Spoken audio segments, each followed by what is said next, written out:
Assalamualaikum warahmatullahi wabarakatuh. My name is Nurul Hidayah. So I will explain about what is overfishing. Overfishing is catching too many fish at once, so the breeding population becomes too depleted to recover. Overfishing often goes hand in hand with wasteful types of commercial fishing that haul in massive amounts of unwanted fish or other animals, which are then discarded. As a result of prolonged and widespread overfishing, nearly a third of the world's access fisheries are now in deep trouble, and that's likely an underestimate, since many fisheries remain unstudied. So, let's see, why does overfishing matter? The first one is degraded ecosystem.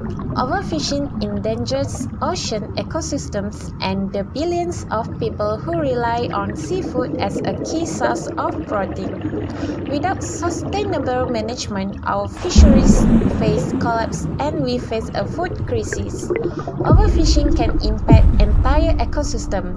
It can change the size of fish remaining as well as how they reproduce and the speed of which they mature. When too many fish are taken out of the ocean, it creates an imbalance that can erode the food web and lead to a loss of other important marine life, including vulnerable species like sea turtles and corals.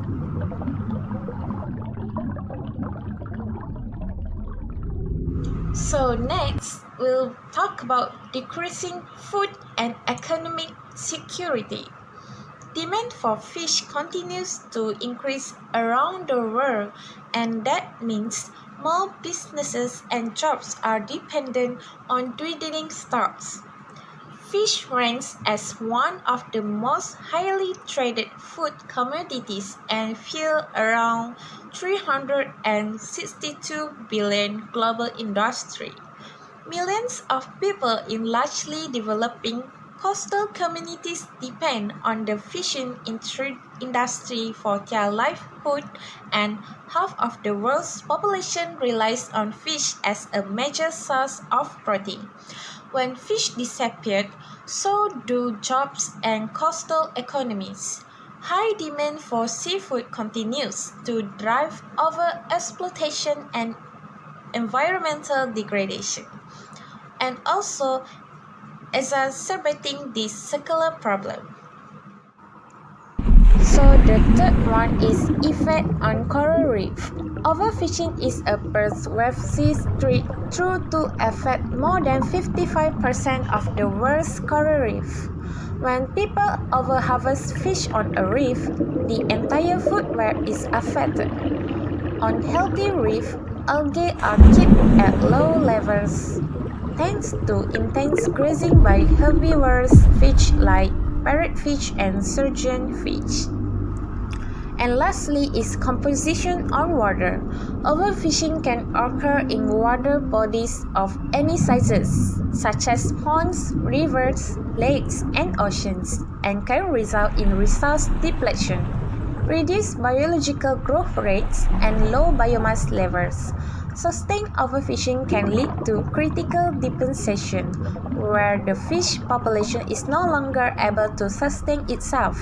Some forms of overfishing, such as the overfishing of sharks, has led to the upset of entire marine ecosystem. The ability of fishery to recover from overfishing depends on whether the ecosystem conditions are suitable for the recovery. So, what causes that leads to overfishing? Here are the problems. Poor fishing management is the primary cause. Around the world, many fisheries are governed by rules or that make the problem worse, or have no rules at all. Assalamualaikum warahmatullahi wabarakatuh. I am Muhammad Ishra bin Hasri. So in this video, for this part, I'm going to explain to you about the overfishing data in Southeast Asia. We move on to the first slide. So in this slide, I'm going to compare data from 2016 and 2017. So as you can see from the first table, marine fishery production in 2016, it has a total quantity in metric ton for 17,027,000. But in 2017, the quantity in metric ton, it has 70,330,000, which indicate an increment from 2016 to 2017. It has the increment it has almost 300,000. Then we look at the second table, the inland fishery production. It also has an increment from 2016 to 2017. The increment is about 100,000 in metric ton. But in aquaculture production, it has a different because it has a decrement from 2016 to 2017, almost almost 200,000 in metric ton. So the total production in 2016 compared to 2017 has a slight difference because 2017 has more total production than 2016. This indicates a negative feedback because which means in 2017 it has a overfishing rate compared to 2016. Then we move on to the next slide, which is the graph of overfishing in Malaysia. I'm going to explain to you guys the fish catches in 5 different states in Malaysia from 2015 to 2019. So we move to the first state, which is Perlis. So as you can see from the graph, the fishing rate from 2015 to 2019, it has quite a significant increment from 2015 to 2018, but a decrement in 2019. We assume that in 2018, the local government has issued about this overfishing rate and and and take the action to decrease the rate, and it has been a positive feedback which indicate the decrement in 2019. So for the second state is Selangor. It also has the same rate as Perlis, which is the trend is same, which is an increment from 2015 to 2018, but a decrement to in 2019. So the third state is Terengganu. So for Terengganu, we have 2015 has the highest amount of fish catches, but then a controlled decrement from 2015 to 2019. So this indicate a positive feedback, which is people already realize about this overfishing in their state and try to reduce it by year. Then we move on to the Sabah. While in the Sabah, the overfishing rate is quite high in 2018, which is has the higher and almost reached 185,000 fish catches in the year alone. But the rate decreased almost half in 2019, which indicate the local government has taken a great action in order to prevent the overfishing from keep spreading and decrease the total amount of fish catches in the year. Then we move on to the last state, which is Sarawak. So in Sarawak, there has been an increment in 2015 to 2019, which this is quite terrifying because as you can see the trend is quite not quite positive because the trend is increased, but then the increment is not really high, but still increment is still an increment. So as you can see in 2019 it had a higher fish catches, which almost 180,000 fish catches in the year 2019.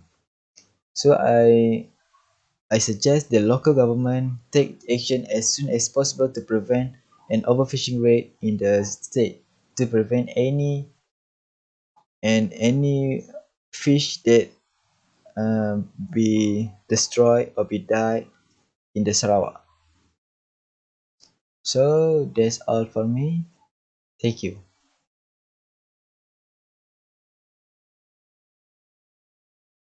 Assalamualaikum warahmatullahi wabarakatuh. My name is Muhammad Jamel and I will be discussing about solution to overfishing. For the solution of overfishing, I suggest to use computerized solution because it is more effective. We can obtain data close to real-time event. We will be able to avoid fraud and we can be use it anywhere at any time. The first solution I will be suggesting is the eyes on the sea. The eyes on the sea, it use satellite trackers, radar signal, drone image, even radio signal to create a dynamic world map. And an analyst will be using the algorithm and observation can identify boats that appear to be illegally fishing in protected areas or pulling near each other to offload illicitly caught seafood. They can be then contact national authorities with detailed evidence about where a boat is and what it appeared to be doing. Eyes on the sea can spot boats even if they turn off their basic satellite safety satellite strikers, which may be deterrent for would-be bad actors, but confidential data used in the system means it cannot be publicly available. The second solution will be Global Fishing Watch. This tool provides a nearly live view of fishing boats at sea around the world, but the data it used to identify boats comes almost exclusively from automatic identification system. Satellite tracker used in large vessels that easily switch on and off. Global Fishing Watch is on the web and open to the public in beta form. We track for 35,000 fishing boats going back more than 4 years. Oceana, Skytrust and Google partnered to build the site with support from Leonardo DiCaprio Foundation. The third will be developing machine vision to collect more timely fisheries data. Alaska cod fisheries is an example of how new technologies are helping the fishing industry become more efficient and sustainable. The cod fishery is testing an electronic monitoring system combined with computer vision technology and machine learning, which is an application of artificial intelligence that allows the system to learn from their own feedback. This is to help avoid overfishing Pacific halibut, a high-value species in the region often found with cod. The fourth will be Remote Electronic Monitoring RAM, or REM. REM is a system composed of sensors that monitor gear activity, cameras that record the processing and discard activities of fishers on the desk, and GPS to provide the exact location of the vessel. All the data gathered through REM is automatically transmitted to control authorities who can analyze it and more easily detect infringement of fishing rules, including the landing obligation.